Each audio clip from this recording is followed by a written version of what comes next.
While I was in Mumbai at the World Brand Congress, I had a chance to talk with Shashank Nigam, founder of Simplifying.com, a brand strategy firm focused on the airline industry.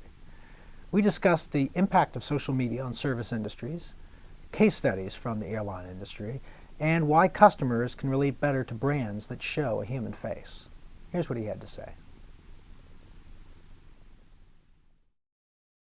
So, one of the topics you talked about in your talk today was specifically looking at the airline industry and some of the unique challenges that brands face. What do you think is maybe the biggest hurdles they have to overcome in terms of building brand value? Right. I think airline industry specifically have a couple of big things that they need to worry about, which other industries do not really need to care about as much.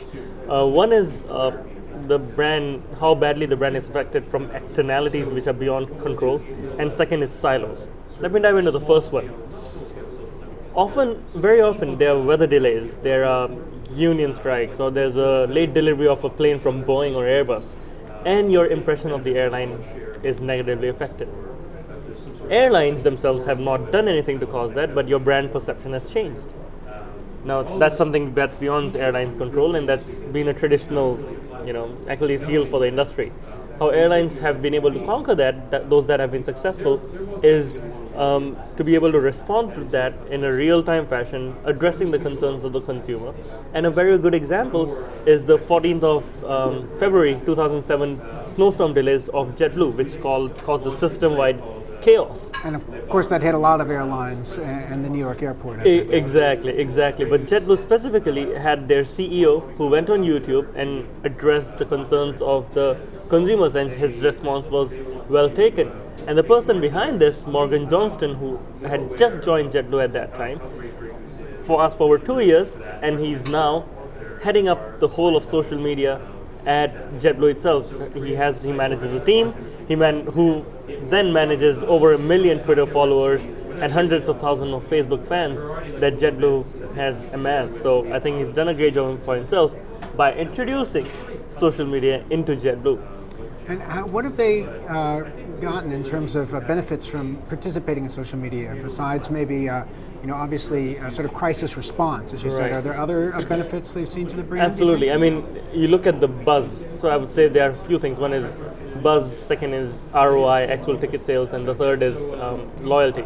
If you look at the buzz, 1 million Twitter followers listening to JetBlue. Case rested. I mean, that's buzz, a lot of buzz. Recently, JetBlue held that campaign or launched a ticket which was all you can fly for $599. A large majority of ticket sales were driven through Twitter as the channel, through blogs, and through Facebook and all those online mediums. And JetBlue now, a couple of weeks back, reported a record quarter. Maybe it's because of this successful campaign which ran on Twitter trying to do ticket sales for this unique product. And third, there's loyalty. Loyalty comes when there's authenticity and transparency from the brand to the customer. And Twitter, which is a real-time channel, which is JetBlue's mainstay on social media, is as transparent and authentic as it gets. And I'll be happy to share with you examples which are on Simplifying.com about JetBlue and Twitter and how they're authentic.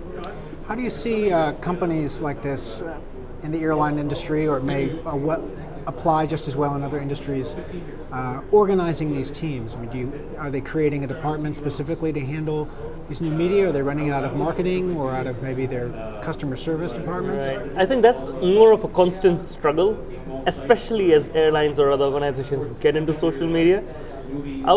I generally recommend to people I work with is start with one team or a couple of people who are getting together, who have an interest in social media, who know about it, to dedicate an hour a day or a day a week to social media, listening to customers.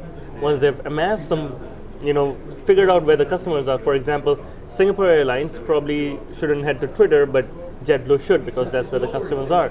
So once they have found out where the customers are talking about, they should start engaging them slowly and increase the interactions over time with specific goals in mind. You want to drive buzz, loyalty, ticket sales. What are you trying to do? Make it clear to the customers though. In trying to scale up, it's always good, because it's obvious one person cannot know the answers to everything. It's always good to have that one core team being supported by lots of SMEs or subject matter experts from other departments. As I said, airlines are siloed, so having a person representative from customer service or from marketing or from comms, helping this person who's tweeting and answering questions in real time, and use tools like co-tweet. It's so convenient to just redirect a request to someone who has the knowledge and get that person to answer it. So I think it can certainly work. And I know one last theme you talked about in your talk that I thought was very well put was the importance of showing the sort of personal face of the people in the organization when you're engaging in social media. Absolutely. I mean, look at why is it that customers would rather trust the opinion of a stranger on TripAdvisor as opposed to what the airline website is saying? Well, that's because on TripAdvisor you can actually click on the person's profile who's commented, read through his bio or his travel history and figure out, oh, this guy loves doing round the world trips every 2 years, so do I. There's something in common and you connect and hence you trust. Move to corporates, they're generally faceless entities. It's difficult to get behind that big wall, the Berlin Wall of corporates, to see who's behind the thing. You've got to call the call center, you press 1, press 2, press 3, and it's all automated messages anyway. So what brands got to do is get the face of the brand, which is the employees themselves, out in front. Southwest has done this very well. JetBlue is doing a good job at it, and increasingly I would say even Delta or Continental are getting better at it when it comes to airlines.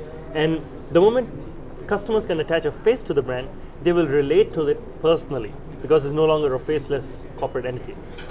Great. Well, thanks so much, Shashank. My pleasure hearing your talk today, talking about airline industry and best practices for social media. Thanks for joining us at the World Brand Congress.